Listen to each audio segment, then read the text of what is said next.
नमस्कार मंडळी, कशा आहात तुम्ही? मी झाली आहे तयार आणि बघा आज आहे आमच्या लग्नाची ॲनिव्हर्सरी. तर चला करूया तयारी.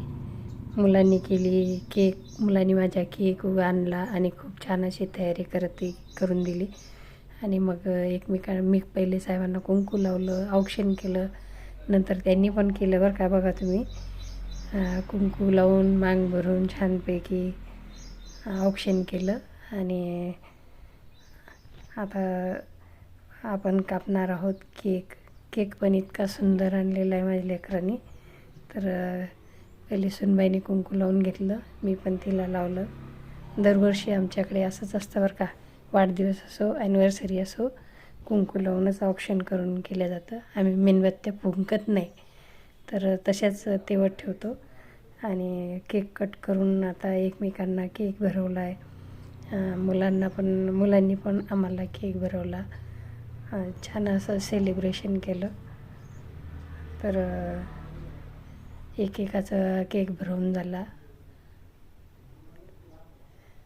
आणि खूप मजा येते केक खाताना. एकतर तोंड मोठं करावं लागते आणि केक खाऊन झाल्यावरती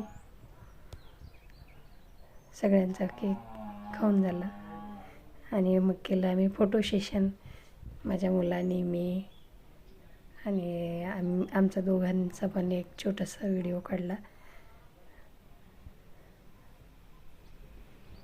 सुनबाईसोबत, मुलासोबत.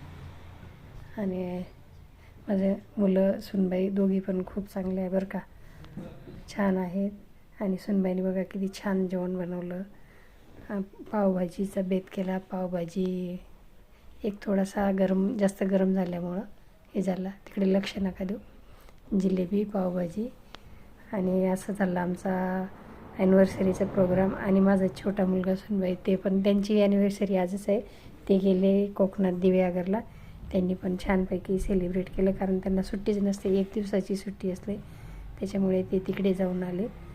आणि कसा वाटला तुम्हाला आजचा माझा ब्लॉग? तर नक्की लाईक, शेअर, कमेंट करून सांगा. तुम्हा सगळ्यांचे धन्यवाद. खूप छान सबस्क्राईब केलं आणि